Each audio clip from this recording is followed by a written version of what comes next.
Hello, dear potential viewer. You possibly don't exist. We're back with another Luther Bros Productions video. All right.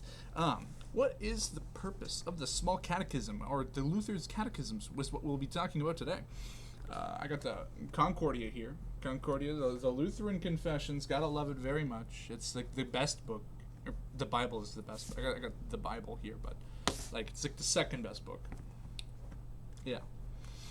But so why did Luther write it? Luther wrote it as, obviously, as a teaching tool. And during the time, people were, their conscience was being bound. They were supposed to memorize the 10 Commandments, the Lord's Prayer, the Creed, the 7 spiritual gifts, 7 cardinal virtues, 7 sacraments, 7 words of mercy, and the 8 beatitudes of God, and on and on. There is more that they were supposed to memorize as children. So Luther removed a lot of the clutter, made it the 10 Commandments, the Creed, Lord's Prayer, and then he also included, because, one second, let me grab out my small catechism. One second, sorry guys. Oh, yeah, here. So got the small catechism here, and yeah. So let me just take a look at the book of contents, the table of contents.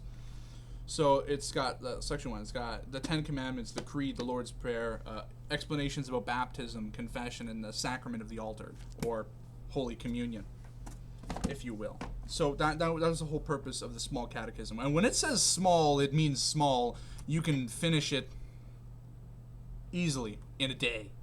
Yeah, no competition. You can easily get the small catechism done in a day. Large catechism is a little bit longer, but the whole purpose is for people who are new to the faith, or people who are children, to get taught the essentials of the faith, or the essentials of the Lutheran tradition also. And it does just that. It's a great place to start. I didn't start there. I started in the Augsburg Confession, and I made my way through the Book of Concord, and I'm basically done the Large Catechism now. I've only been reading it on breaks at work, so for how I've been reading it, I've actually gotten pretty far. I'm saving my page with my thumb. Yeah, how I've been reading it, just mainly at work. But yeah, like, it was just a tool, helpful tool, to learn the essentials of the faith. Now, what does catechesis mean? The term catechism comes from the Greek word. I'm going to pronounce this wrong. Catechō, which literally means sound back and forth.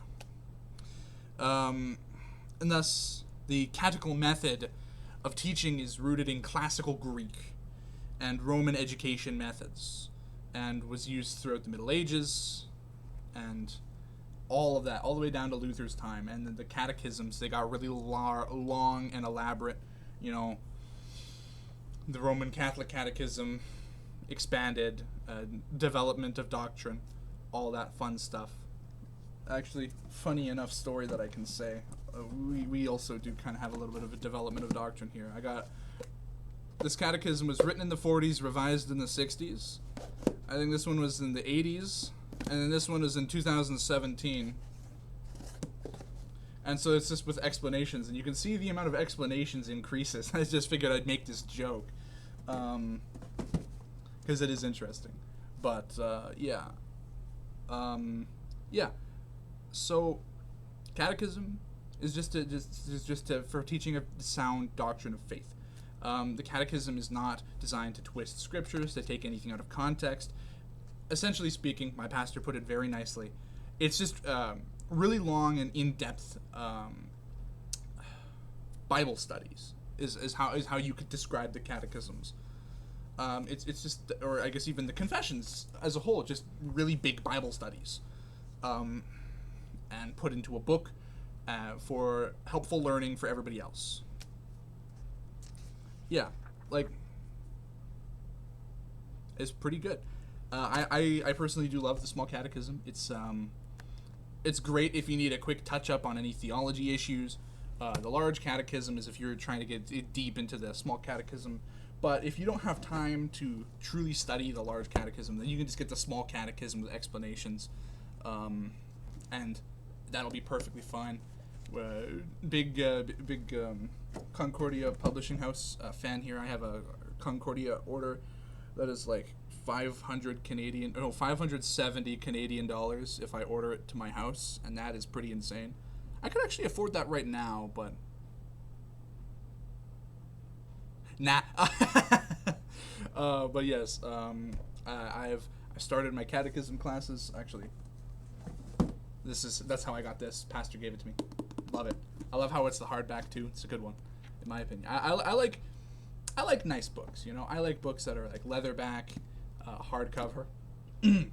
Sorry, I got the. I prefer leather usually, but yeah, no. Gotta love the catechisms. Gotta love them. They're fantastic. This video has gone off to a massive tangent because I was thinking about what to say, and because I don't want to post like a 2-minute video. 6 minutes is pretty good. It's 6 minutes 10 seconds right now of recording. That's pretty good. Sorry for not uploading last week. That was a big oversight on my part. I will upload again next week, and I will figure out exactly what I'm doing. Here, actually, let me check my work schedule, and I will quickly tell you most likely when that next video will be.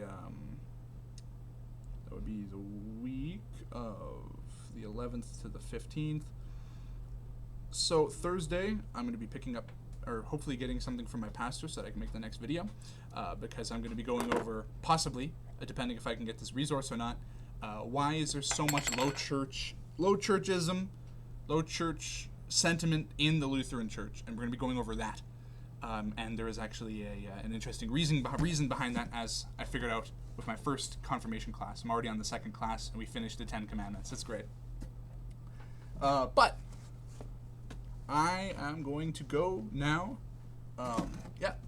Purpose of the Small and Large Catechisms is just to teach new people to the faith, and that is amazing.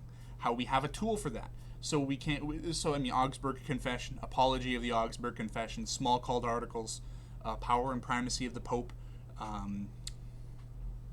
Formula of Concord. Those may be a little too in-depth for some people. And so, obviously, Small and Large Catechisms, great place to start. I recommend it 100%. Great place.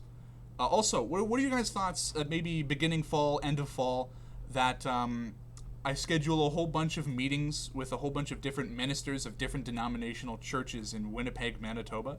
So I'd get, obviously Catholic priest, Orthodox priest, Lutheran pastor, Anglican minister. Sometimes I call them priests, pastors. I think the term is roughly interchangeable. I've just been thinking about doing this. I feel like it'd be cool. I was inspired by Iron Inquisitor, his video about going to the McDonald's in the Vatican. He was going around. I was like, I should do this with churches. It would be cool. I'd get a progressive minister. I'd cover all of the bases. I get Baptist or non-denominational. Those two kind of go hand in hand. They're roughly the same theology. But just let me know if you guys would want to see that. And I'm gonna say good afternoon. God bless. Ooh, 8 minutes. We cooked today, pal.